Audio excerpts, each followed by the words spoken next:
Minister Arun Jaitley is all set to present India's first post-GST budget on 1st of February 2018. It's a crucial budget for the Modi government as it is his government's last full budget ahead of the 2019 general elections. And so, the last opportunity to roll out SOPs and entice voters ahead of 2019.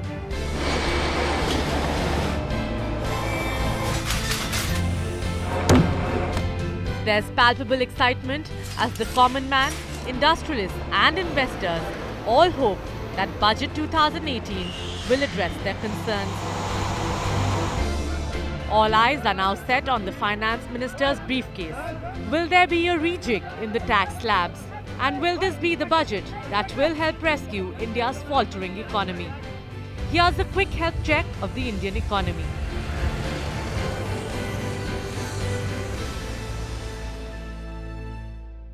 अरे सरकार का काम होता है जनता जनार्दन की जिंदगी में बदलाव आए, नौजवान को रोजगार मिले, किसान को मेहनत का पैसा मिले, मां बेटों को इज्जत और सुरक्षा मिले, ये सरकार का काम होता है। मैं आपको विश्वास दिलाता हूं, जो 60 साल से आप मुसीबतें झेल रहे हैं, 60 साल से जो तकलीफें झेल रहे हैं, उससे मैं आपको मुक्ति दिलाऊंगा।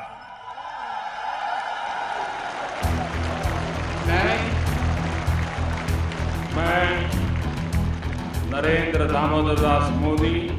In May 2014, Narendra Modi-led BJP government came to power on the promises of reinvigorating the manufacturing sector, creating more jobs, and overhauling the country's inadequate infrastructure.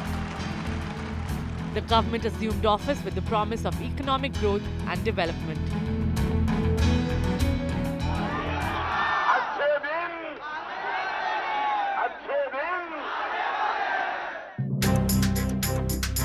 Fueled by hopes that the BJP government would fast-track reforms and accelerate economic activity, the BSE Sensex created history by surpassing the 25,000 mark. It was the stock market's best performance in 5 years, with a rally of over 6,000 points in 2014. However, almost 4 years later, the country's economic growth rates have not been too encouraging. And what led to these numbers were 2 black swan events in a span of 9 months. ये काला धन वापस आना चाहिए, ये चोर लुटेरों से एक रुपया वापस लेना चाहिए. On 8th November 2016, when the world was confused how to react to the newly elected President of the United States, Donald Trump, Narendra Modi decided to bring all the attention back home. The PM decided to address the nation all of a sudden and did what nobody ever thought of even in their wildest dreams. आज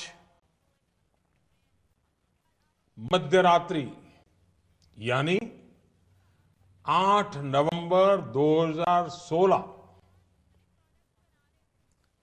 की रात्रि को 12 बजे से वर्तमान में जारी 500 रुपए और 1000 रुपए के करेंसी नोट लीगल टेंडर नहीं रहेंगे.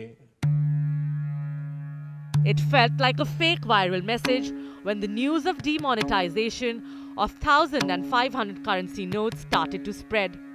But what followed was pandemonium.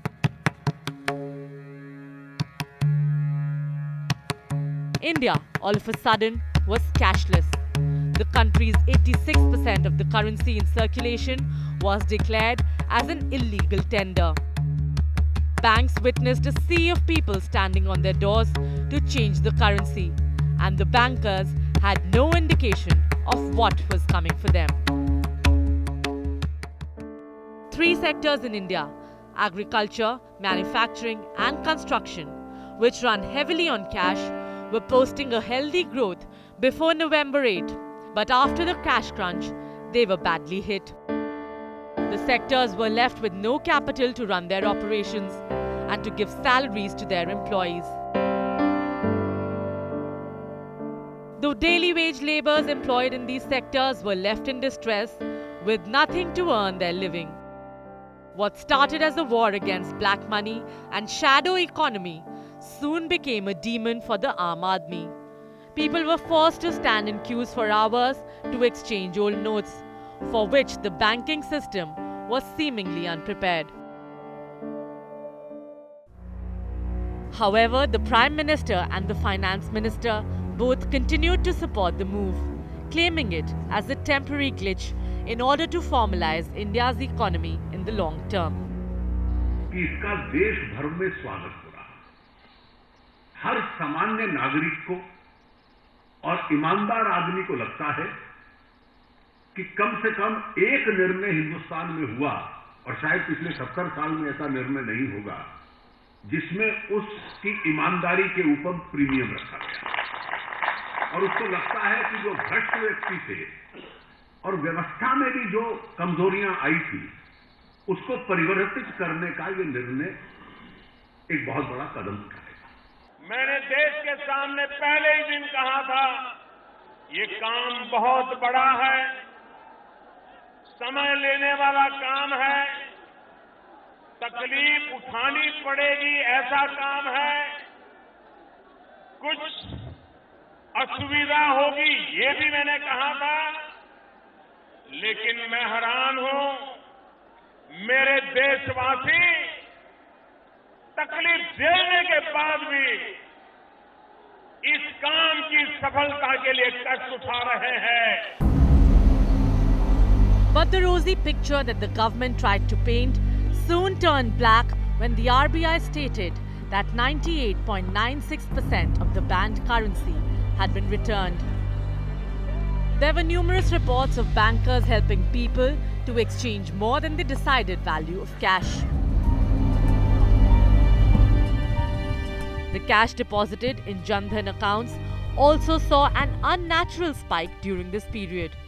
It seemed like Indians have found their jugaad to save themselves from PM Modi's surgical strike.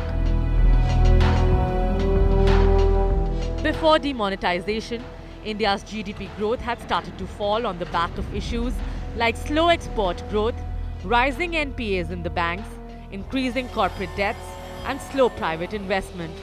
And Modi's gutsy move led to a further slump in India's growth. While we were growing at a rate of 9% at one point, the demon of demonetization, coupled with other factors, pulled down the GDP growth rate to 6.1% in the fourth quarter of the fiscal year 2016-17. It was the lowest in more than 2 years. According to a report by the Center for Monitoring Indian Economy, the number of jobs that were lost between January and April 2017 was something like 1.5 million. So considering that already India is in a stage where we are not able to create the number of jobs that are required to be created. For instance, every month we have at least 1 million new job aspirants coming into the market. So that means every year we need 10 million jobs to be created. Of course, that was a promise from Prime Minister Modi around the time he took charge. But unfortunately, we have not been able to deliver those number of jobs. So added to that, we had demonetization, which sort of crippled the informal economy in a major way. And that subsequently reflected on the GDP numbers. When we decided to go ahead with a move like demonetization, it meant that millions of small businesses had to shut shop or had to scale down, had to stop production. I spoke to a whole host of export houses, and they spoke about how they could not, take credit, or how they could not complete their orders and delivery on time, because a lot of these traders and a lot of these export houses work on cash, work on credit. So there was a huge impact on the informal economy, which was reflected in the GDP numbers that we got to see subsequently. A month after demonetization, it was time for the Modi government to act on another promise it has made to the country: the promise of structural reforms. The non-performing assets, or the bad loans of the banks, has been a lingering issue for India's economic growth since the time of the UPA government. Banks play a significant role in fostering economic growth in the country. They mobilize the financial resources and make them flow into the desired channels. This goal cannot be achieved if the banks don't get the profit from the money they lend. Hence, NPAs are a big issue for the Indian economy.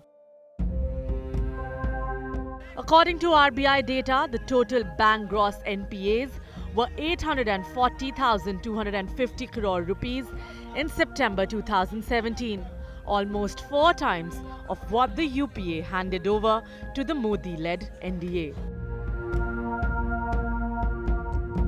PM Modi blamed the erstwhile UPA government for the whopping amount of bad loans. To tackle the NPAs, the NDA government pushed for insolvency and bankruptcy code.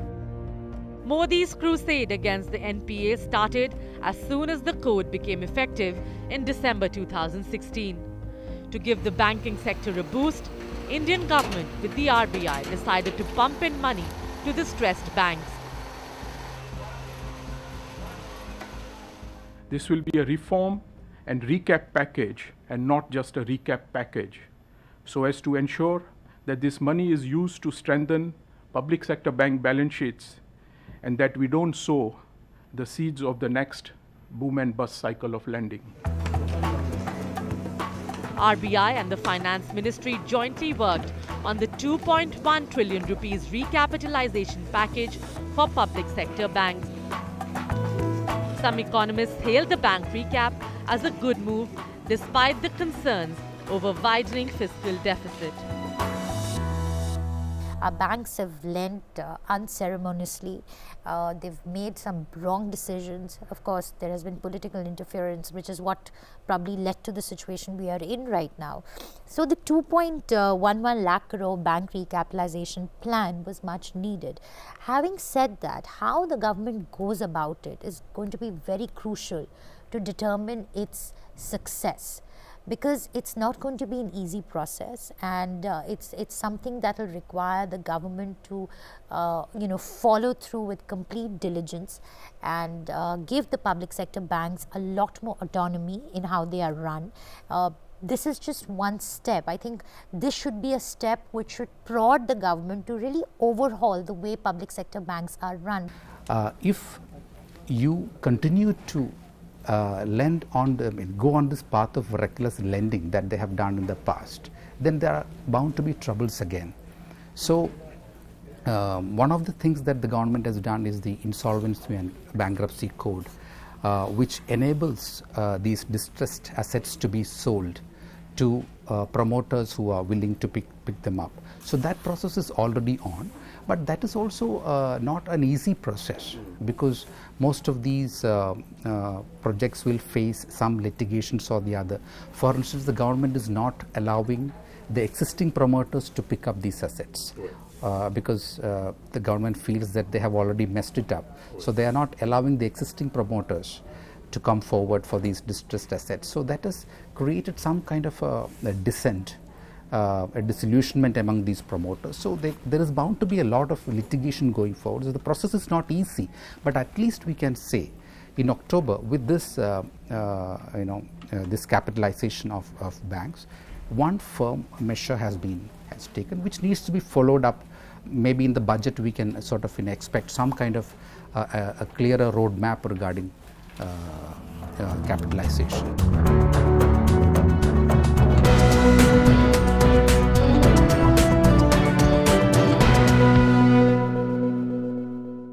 Few months before Narendra Modi's demonetization strike and the bank recapitalization announcement, a bill had been passed in Rajya Sabha whose impact on the Indian economy would be more lasting than the 8th November announcement. On 3rd August 2016, the Rajya Sabha passed the Goods and Services Tax Constitutional Amendment Bill, which the Lok Sabha had already approved the year before. Lobby may be clear. Lobbies may be clear. The GST is a uniform indirect tax levied on goods and services across the country. Like many developed nations, India too will tax the manufacture, sale and consumption of goods using a single comprehensive tax mechanism.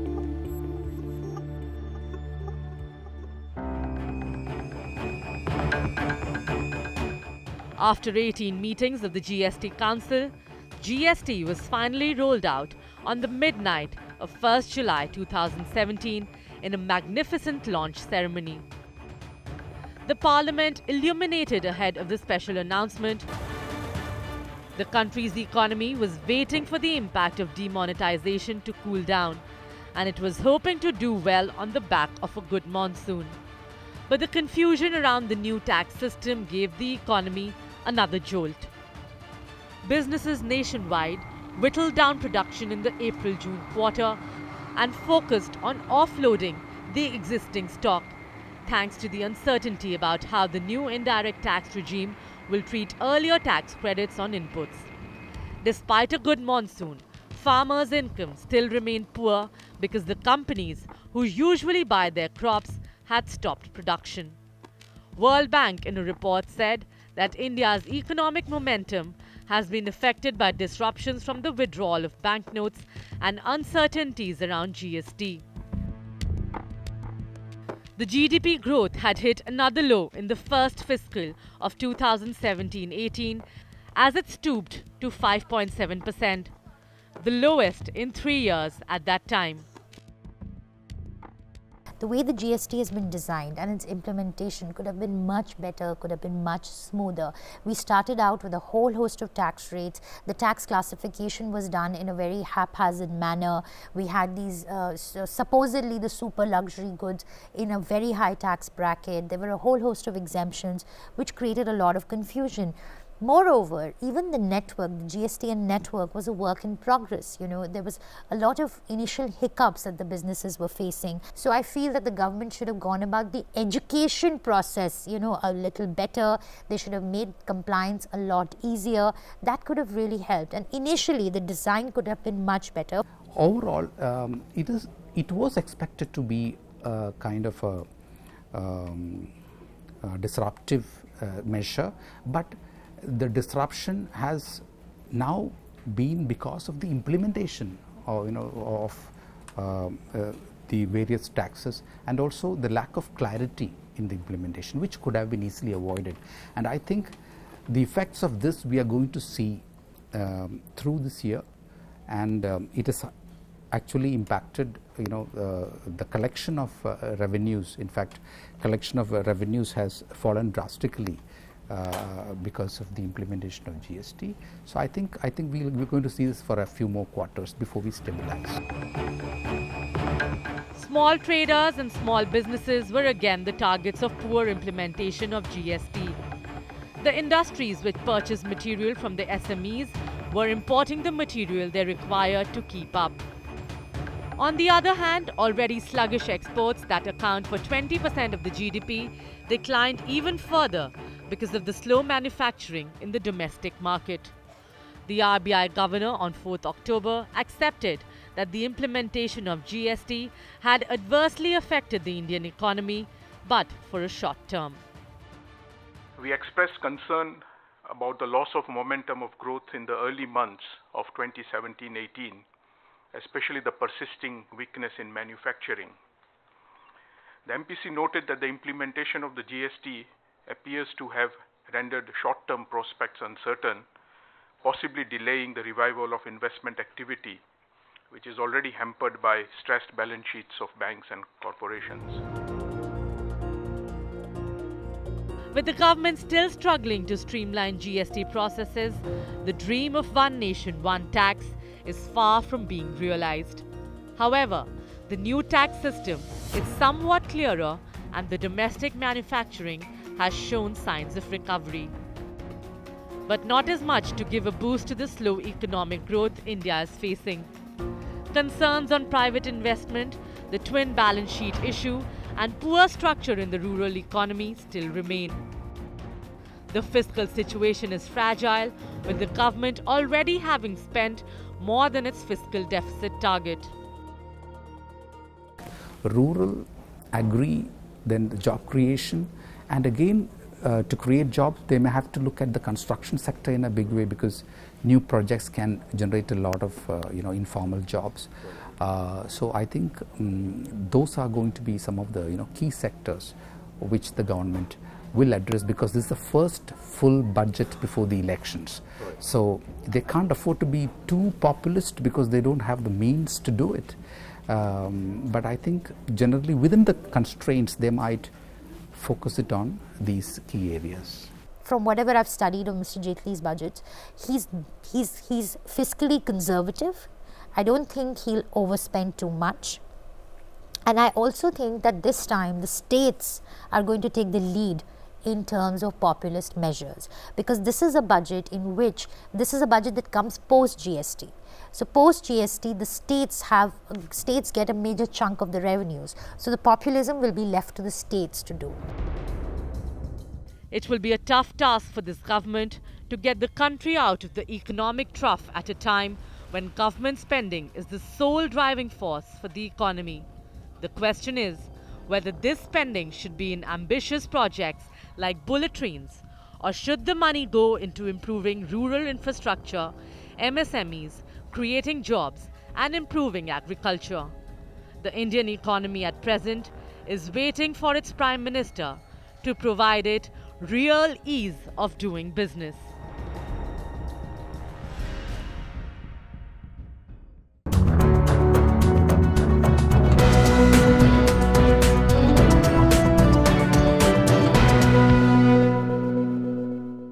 Thanks for watching the video.